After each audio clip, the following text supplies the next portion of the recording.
Carlos Yulo nakasungkit ng 2 gold medal sa 2024 Paris Olympics.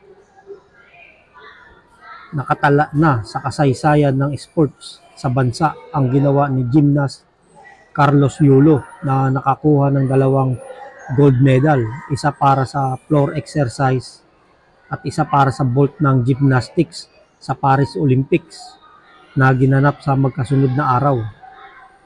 Dahil sa ginawa ni Yulo, ang Pilipinas ang tanging bansa sa Southeast Asia na nakakuha pa lamang ng gold.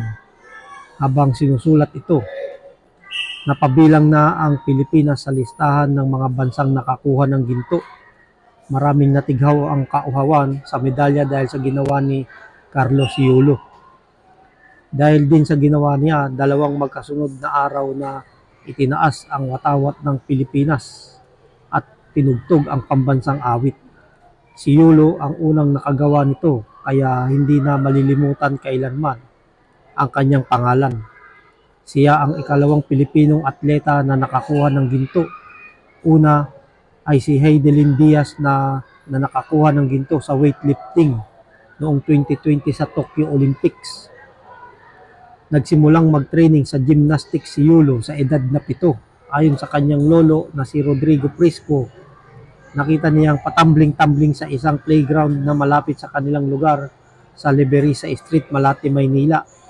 Madalas din itong makita na nanonood sa mga gymnast na nagsasanay sa Rizal Memorial Coliseum na malapit lamang sa kanilang tirahan sa Malate. Dahil sa nakitang pagkahilig ng apo sa gymnastics, dinala niya ito sa Gymnastics Association of the Philippines at doon ito nagsanay. Nang nag-aral na si Yulo sa Aurora A. Quezon Elementary School, nagsanay siya para sa National Games at naging bahagi ng gymnastics team ng National Capital Region. Habang nag-aaral ng high school sa Adamson University, sinusuportahan siya ng GAP sa kanyang mga pagsasanay sa gymnastics. Ang mga sumunod pa ay ang kanyang mga pananagumpay sa larangan ng gymnastics. Ang pagiging disiplinado ang isa sa kanyang ipinapayo sa mga baguhang gymnast. Marami pang ibibigay na karangalan sa bansa si Yulo sapagkat bata pa siya.